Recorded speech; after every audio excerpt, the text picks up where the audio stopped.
You've had a chance now to look at the details of the forthcoming RTA claims process reforms. How do you think now that these reforms will affect the future of medical evidence in basic RTA cases? Well, we know that the objective of the regime is to create a more balanced and streamlined process, ultimately introducing efficiencies and cost savings.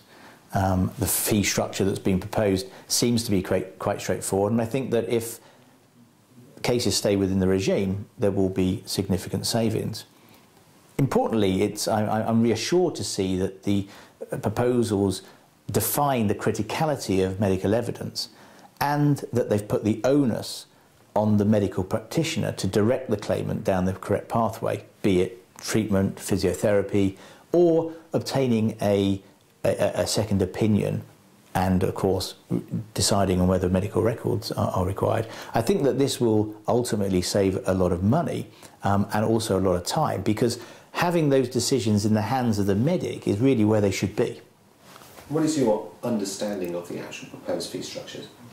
Well, as I said, it seems to be quite straightforward. The maximum that the lawyer will earn under the regime is about £1,700. Some other commentators have been more illustrative of the savings that can be made, and I think it was reported recently that, and it says here, currently under the existing predictable cost scheme for RTA claims, which continue for cases that fall out of the new process, the maximum is £2,550 for a £10,000 claim, and this translates into a 33% cut in fee.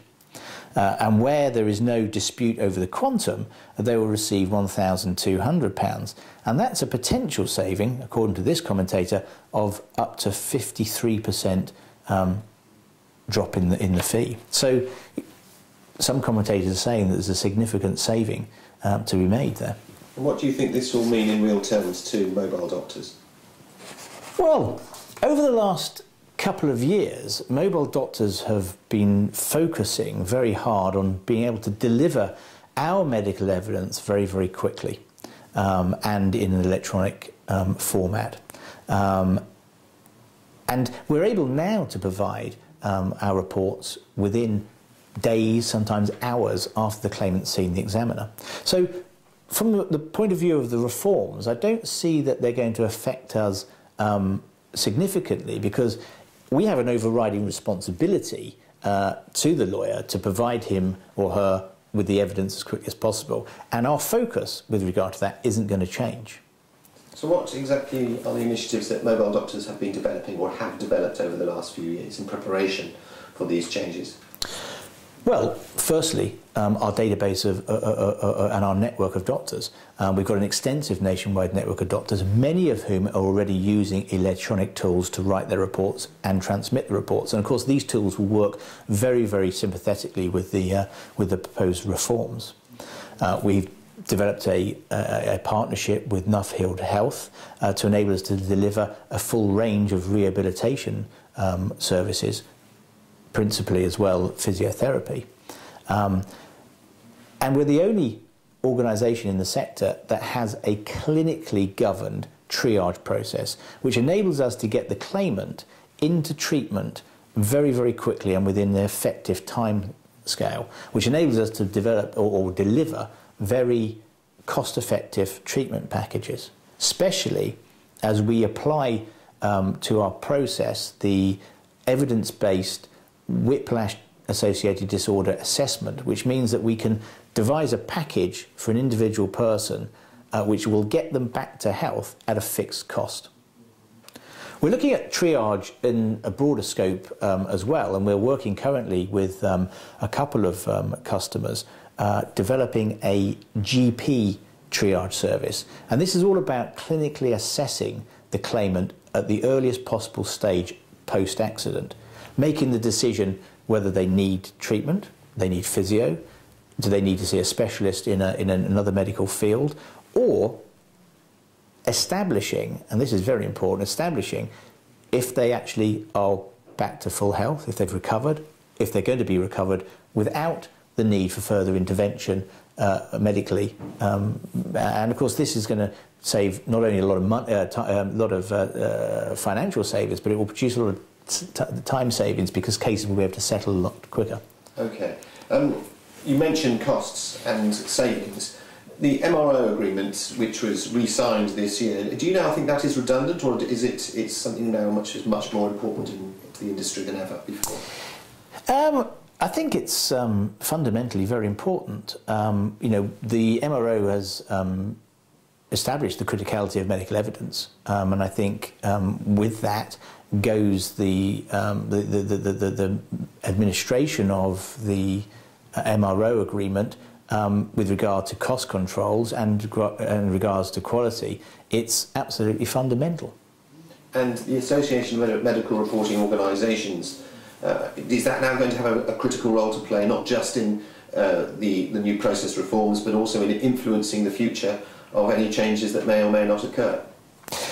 Absolutely. The MRO currently is managed, administrated by Beechcroft on the sides of the insurers, Coleman Coyle on behalf of the MROs. AMRO is perfectly positioned to take over the administration and management of that agreement and actually help to develop it in sympathy and in relation to all of the changes that we will see coming into the sector over the years. Well, and you've obviously taken counsel from the AMRO members. How do they genuinely feel about these changes? Well, I think they do recognise that AMRO needs to change, and I think they are now in the position to look for change. They're talking about opening the doors to all MRO organisations in the sector, and I think this is quite important to do that because it will enable AMRO then to provide specific support to the industry and deal with all areas of compliance and start to look at regulation, which is something where AMRO potentially should be looking to go.